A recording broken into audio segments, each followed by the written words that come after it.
Akhir-akhir ini, begitu banyak berita yang menyayat hati, terutama sebagai orang tua.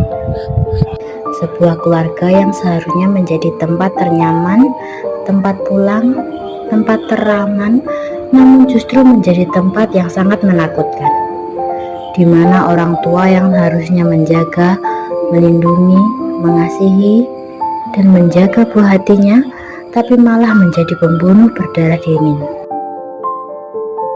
Bagaimana bisa seorang ayah dengan tega membunuh putrinya sendiri?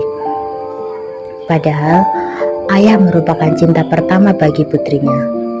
Bagaimana bisa seorang ayah sifatnya berubah menjadi binatang kepada anaknya sendiri? Bukankah ayah adalah teladan nyata bagi anak? Bukankah anak sekecil itu belum mengerti tentang isi dunia ini, apalagi kesalahan yang ia lakukan? Kenapa harus anak-anak itu yang menanggung deritanya? Ataukah tingkat kewarasan sudah mulai pudar? Atau mungkin rendahnya keimanan seseorang sehingga dengan mudah dibutakan oleh amarah sesaat? Dalam hadis yang diriwayatkan oleh Aisyah radhiyallahu anha, Rasulullah shallallahu alaihi wasallam bersabda, "Sungguh di dalam surga itu ada rumah yang disebut rumah kebahagiaan yang tidak dimasuki kecuali orang yang membahagiakan anak-anak kecil. Mereka yang diberi amanah lebih cepat, namun justru dengan cepat pula mereka tinggalkan. Kadang malah dengan mudahnya membawa nama agama padahal anaknya sudah tak berdaya. Sangat berbanding terbalik dengan mereka yang sedang berikhtiar menunggu proses yang amat panjang demi kehadiran buah hati. Mereka menangis, mereka rindu tangis dan tawa dari malaikat kecil itu. Bahkan banyak dari mereka rela menghabiskan harta dan benda serta waktunya demi mendapatkan buah hati. Seharusnya kita sebagai orang tua mesti paham apa kedudukan anak dalam rumah tangga. Dalam Al-Quran disebutkan ada 4 macam kedudukan anak. Di antaranya adalah: yang pertama, anak sebagai zinatun atau perhiasan.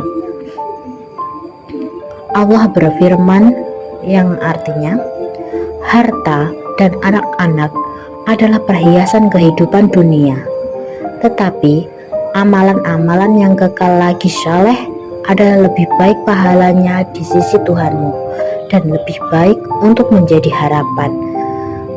Al-Quran Surat Al-Kahfi ayat 46. Yang kedua, anak sebagai qurrata ayun atau penyejuk hati. Dalam surat Al-Furqan ayat 74 berbunyi, "Ya Tuhan, anugerahkanlah kami istri-istri kami dan keturunan kami sebagai penyenang hati kami, dan jadikanlah kami imam bagi orang-orang yang bertakwa." Yang ketiga, anak sebagai fitnah atau ujian dan cobaan. Dalam surat At-Taghabun ayat 15, Allah berfirman, "Dan ketahuilah bahwa hartamu dan anak-anakmu itu hanyalah sebagai cobaan, dan sesungguhnya di sisi Allah lah pahala yang besar." Anak merupakan amanah yang akan menguji setiap orang tua. Maka berhati-hati, janganlah kita terlena dan tertipu sehingga kita melanggar perintah Allah. Yang keempat, anak sebagai aduun, musuh.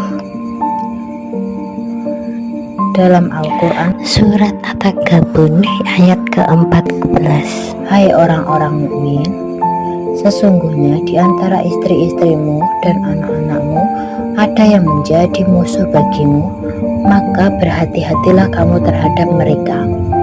Dan jika kamu memaafkan dan tidak memarahi serta memaafkan mereka, maka sesungguhnya Allah Maha Pengampun lagi Maha Penyayang. Setelah kita mengetahui bagaimana kedudukan seorang anak dalam rumah tangga, hendaknya kita pun lebih bijak dalam membimbing dan mendidik anak kita sendiri. Bukan berarti menjadikan anak sebagai tempat segala amarah dan masalah yang disebabkan oleh orang tua itu sendiri. Sebagaimana dalam hadis Rasulullah yang diceritakan oleh Abu Hurairah radhiyallahu anhu, yang artinya setiap anak yang dilahirkan di atas fitrah atau suci. Kedua orang tuanya lah yang menjadikannya Yahudi, Majusi, atau Nasrani. Sebenarnya masih banyak orang di bumi ini yang hidupnya lebih dramatis daripada yang kita lalui saat ini. Marilah tetap jaga kewarasan kita bagaimanapun kisahnya. Marilah kita pandai-pandai bersyukur tentang segala nikmat karunia dan musibah yang terjadi saat ini, karena Allah Subhanahu wa Ta'ala Maha tahu segala hal yang terbaik untuk kita. Dalam surat Asy-Syura ayat 49-50, Allah berfirman, milik Allah lah kerajaan langit dan bumi. Dia menciptakan apa yang Dia kehendaki, memberikan anak perempuan kepada siapa yang Dia kehendaki, dan memberikan anak laki-laki kepada siapa yang Dia kehendaki, atau Dia menganugerahkan anak laki-laki dan perempuan dan menjadikannya mandul siapa yang Dia kehendaki. Dia mengetahui Maha Kuasa.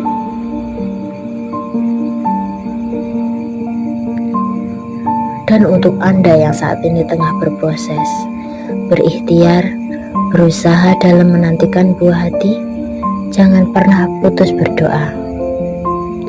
Allah memberikan apa yang kita butuhkan, bukan apa yang kita inginkan. Dan Allah memberikannya pada waktu dan masa yang tepat. Percayalah. Dari hadis Rasulullah SAW yang menerangkan fakta berikut ini. Seorang mukmin yang sangat ingin memiliki anak, di surga kelak dia bisa mengandungnya, melahirkannya dan tumbuh besar dalam sesaat, sesuai dengan yang dia inginkan. Dari hadis riwayat Tirmizi dan dari Abu Sa'id Al-Khudri radhiyallahu anhu. Dan ini adalah satu bukti kebenaran firman Allah. Di dalamnya surga terdapat segala apa yang diinginkan hati dan indah dipandang mata, serta kalian kekal di dalamnya. Dalam Al-Quran surat Asy-Zukhruf ayat 71. Percayalah, usaha tidak akan sia-sia. Mungkin di dunia tidak kita dapatkan, karena memang di dunia ini hanyalah tempat ujian dan seberapa teguh ibadah kita.